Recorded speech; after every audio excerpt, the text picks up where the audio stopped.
combinación de estas dos ideas, ¿no? De lo bello y lo sublime, ¿no? De tal manera que estábamos viendo que la analítica de Kant, por ejemplo, la analítica de lo bello, o la analítica, digamos, la primera parte de Kant, de la crítica del juicio, que es la analítica de lo bello y la analítica de lo sublime, lo que trata es de analizar esas dos categorías estéticas, la de lo bello y lo sublime. Claramente ya vimos nosotros como para el empirismo hay una diferencia y hay una importancia de esta experiencia de lo sublime que está asociada con objetos enormes y deformes de la naturaleza, ¿no? Vimos un poco cómo la experiencia de lo sublime implicaba una especie de deformidad, ¿no? Como de enormidad, como de algo que es deforme y que puede causar hasta cierto punto terror, ¿no? Un cierto terror que incluye placer, un terror placentero, digamos, ¿no? Entonces, la idea de lo sublime se origina con ciertas experiencias de la naturaleza, mientras que la idea de lo bello tendría que ver más con objetos pequeños, más definidos, delimitados, con una especie de simetría entre sus partes.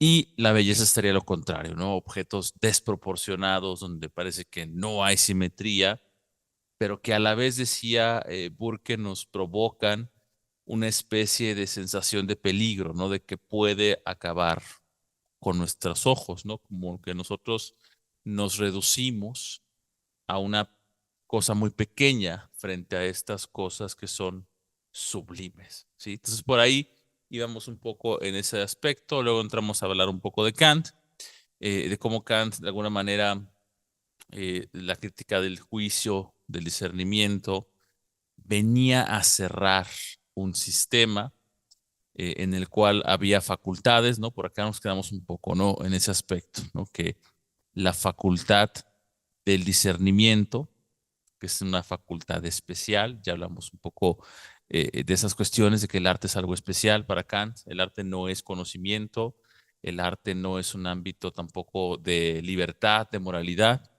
para eso está, digamos, la voluntad humana, para hablar de la libertad tiene que ver con la voluntad, el conocimiento es conocimiento de la naturaleza, y lo que está asociado con el arte, como bien lo comentamos, es este sentimiento de placer y displacer, ¿no? Entonces, recuerden que Kant también está influenciado por el empirismo, y para el empirismo el aspecto del sentimiento es algo sumamente importante, ¿no?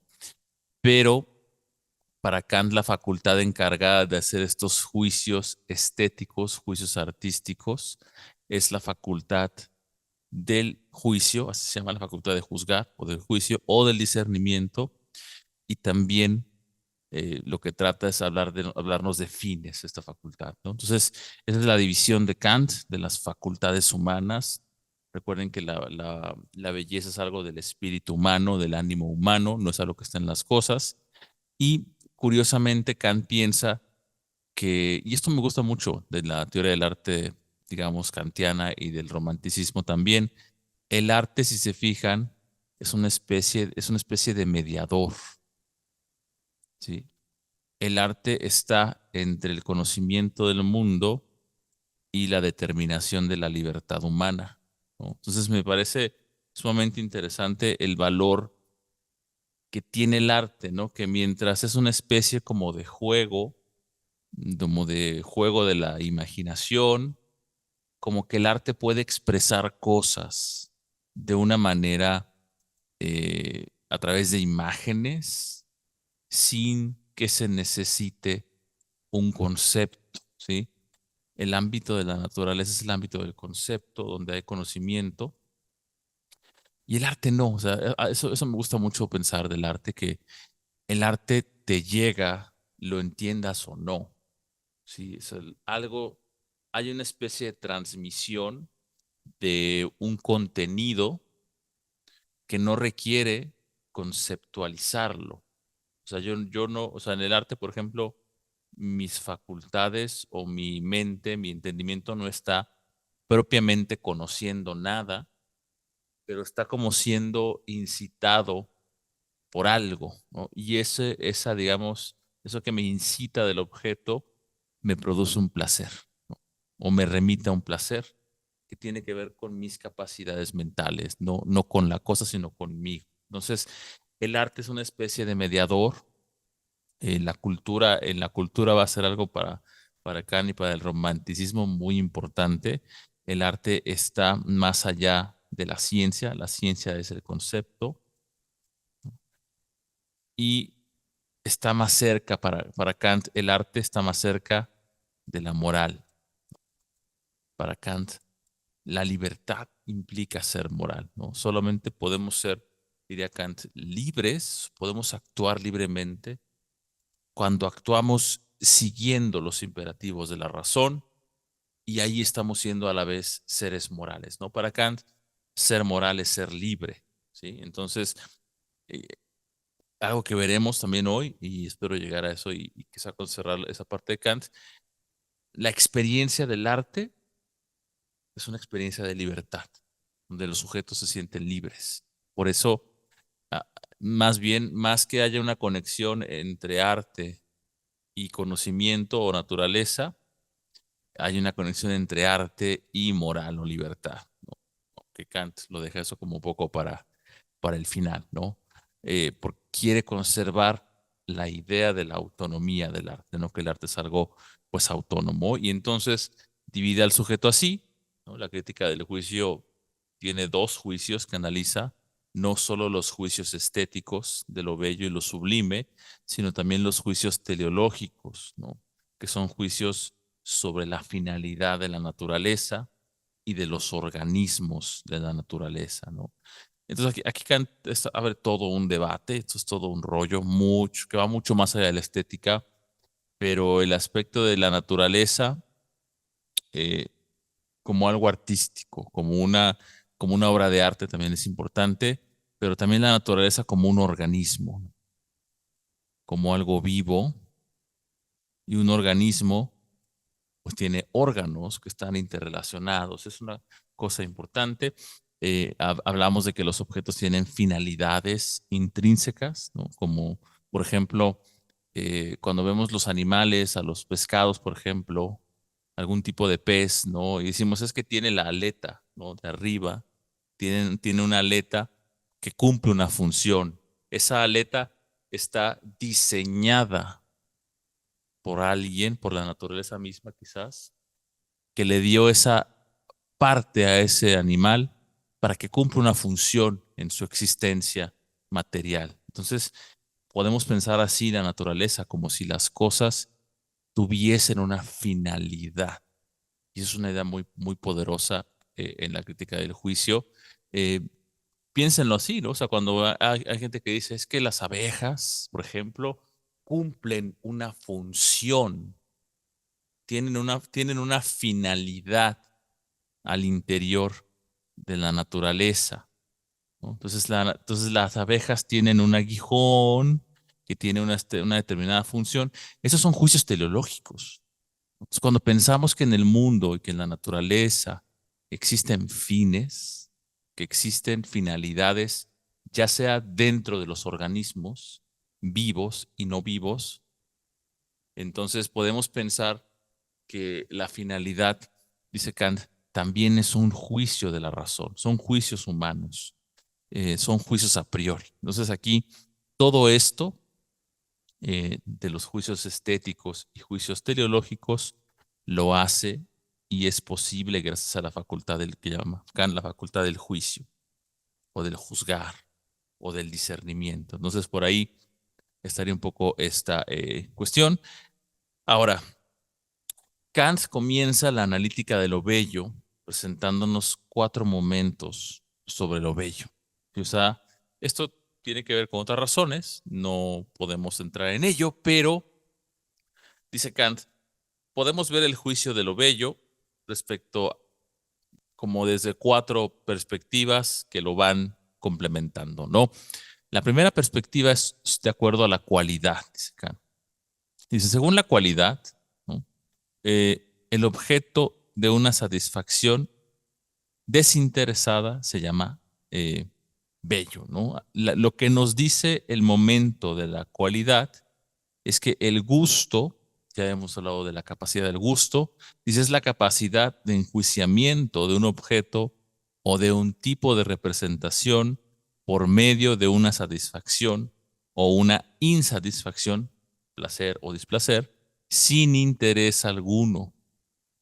Y el objeto de tal satisfacción se llama bello, ¿no? Entonces, la belleza para Kant, cuando alguien juzga y dice esto es bello, Kant piensa que no hay ningún tipo de interés del sujeto sobre el objeto. O sea, no hay un interés de que te lo quiera, de que sea útil para ti. Porque si algo es útil, por ejemplo, si algo te causa una especie de satisfacción es porque es útil para ti, ¿no? Una silla, cuando tú no tienes una silla donde sentarte, llevas parado pues varios tiempo, un rato, por ejemplo, ¿no? Una hora y no tienes silla donde estás esperando de pie, tú estás cansado, ¿no? Y te quieres sentar. Entonces, cuando una silla se pone disponible, dices, ah, quiero esa silla, ¿no? Te sientas. Entonces, dices que, dices, esta silla es buena, ¿no? Pero no puedes decir que es una silla bella en sentido estético, ¿no?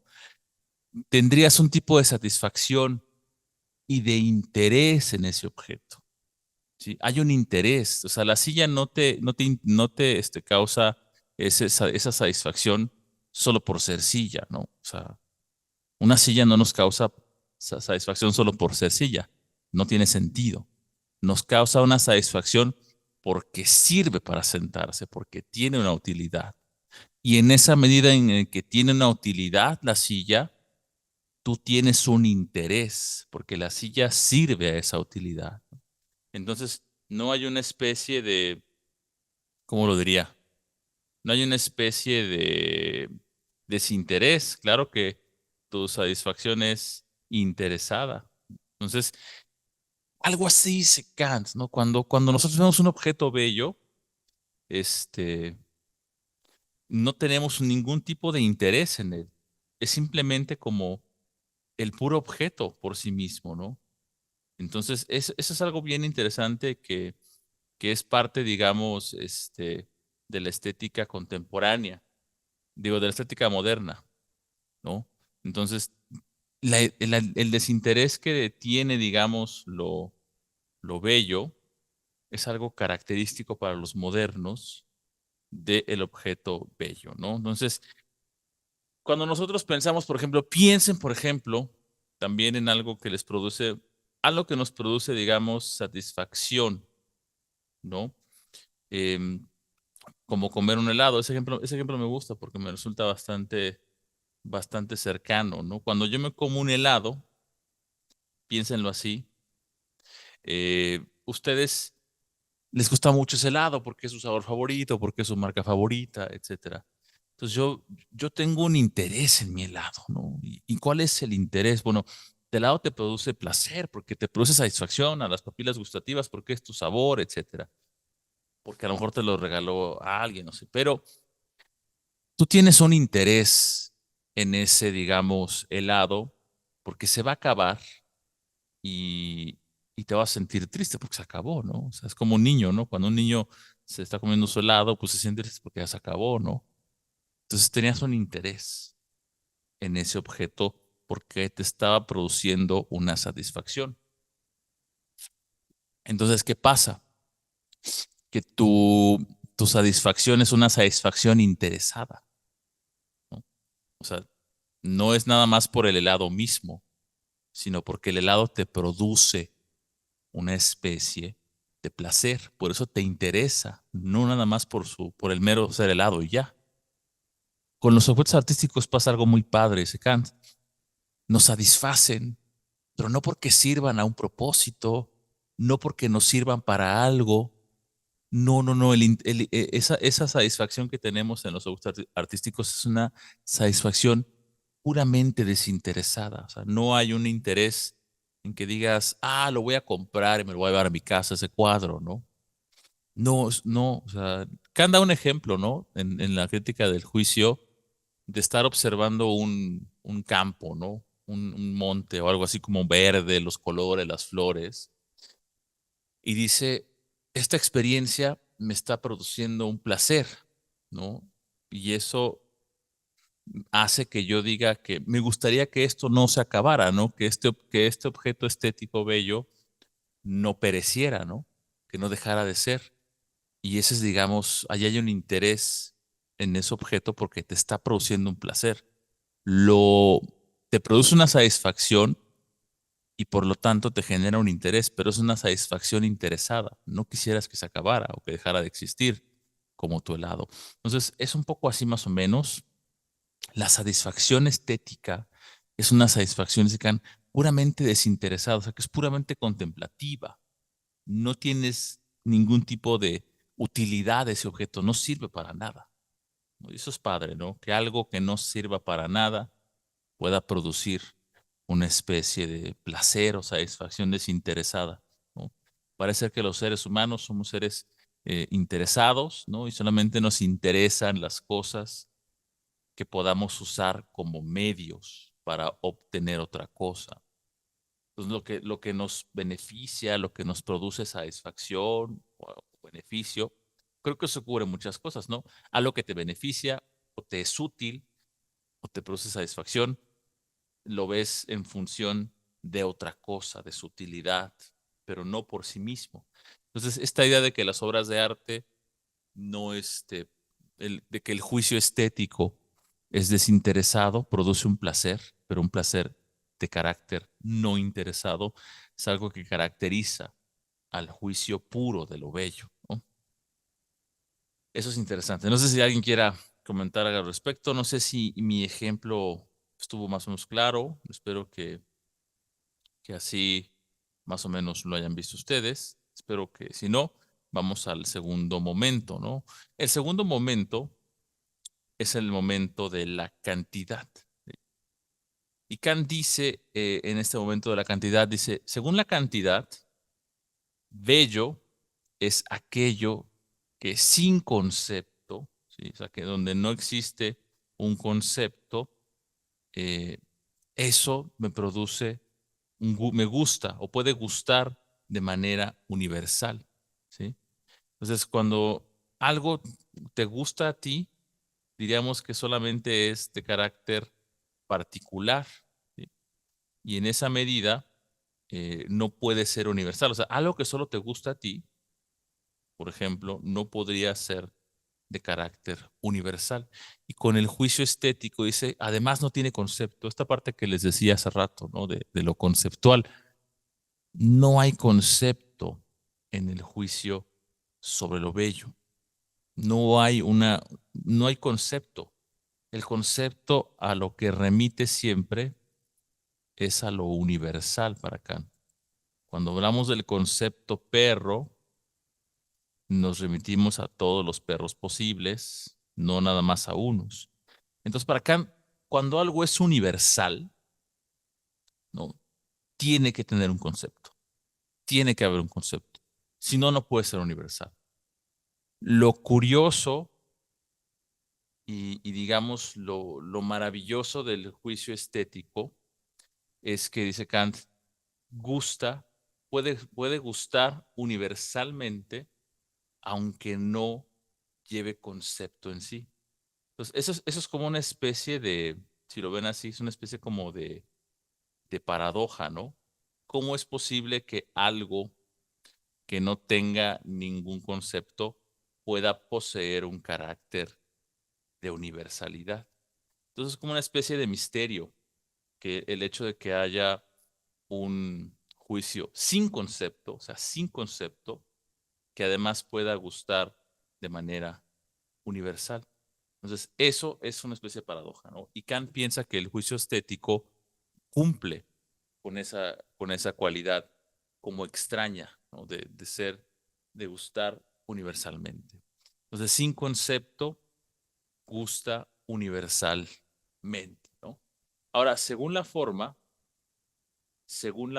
la relación más bien, dice la belleza es la forma de la finalidad, ¿sí? La belleza es la forma de la finalidad, ¿no? ¿Y eso qué quiere decir?